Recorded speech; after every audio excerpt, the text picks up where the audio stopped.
আমার ভিডিওর শুরুতেই আমি আমার মেছো বাঙালি বন্ধুদের সাদরে আমন্ত্রণ জানাই। কোথায় গেল আমার মেছো বাঙালি বন্ধুরা? তাদের জন্য এত বড় উপহার আনলাম, দেখবেন না? আসসালামু আলাইকুম। আরএস ব্লগ চ্যানেলের একটি নতুন ব্লগে আপনাদের সকলকে জানাই স্বাগত।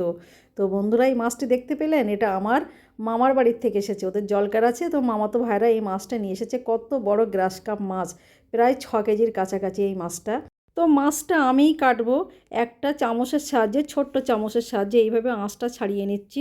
মাছের আঁশ ছাড়ানোর খুব ইজিলি একটা পদ্ধতি আপনাদেরকে শেখাচ্ছি।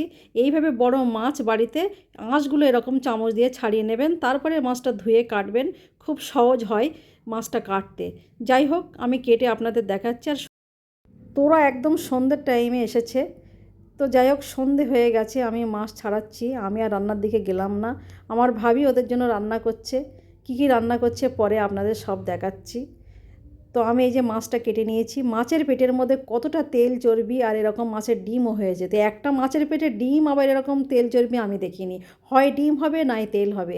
যাই হোক, দুটোই হয়েছে। মাছটা খুব স্বাদি মাছ, অনেক বড় মাছ। মাছটা দারুণ টেস্ট লাগবে আশা করি। মাছটা দেখেই বুঝতে পারছেন বন্ধুরা কতগুলো পিস হয়েছে দেখুন। আর লেজটা খুব বড় করে রাখা হয়েছে, যেহেতু আমার বোন খাবে। আমার বোন যত বড়ই মাছ হোক না কেন, লেজ ওর খুব প্রিয়।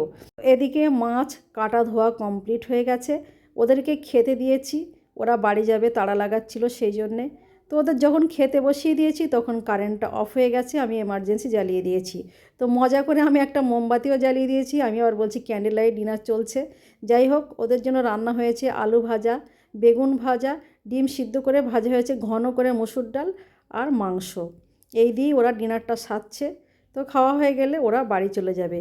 তো বন্ধুরা, এত বড় গ্রাস কাপ মাছ কে কে পছন্দ করেন অবশ্যই কমেন্ট করে জানাবেন। আর আমার মতো এইরকম ছোট্ট মোমবাতি জ্বালিয়ে ক্যান্ডেল লাইট ডিনারে অতিথি আপ্যায়ন কার কার ভালো লেগেছে অবশ্যই জানাবেন। তো আমার ভাইরা খুব মজা করে খাচ্ছে আর হাসাহাসি করছে আমার কাণ্ড কারখানা দেখে। আজকের ভিডিওটি এই পর্যন্ত। আজকের ভিডিওটি আপনাদের যদি ভালো লেগে থাকে অবশ্যই লাইক, কমেন্ট, শেয়ার করে পাশে থাকবেন। Thank you.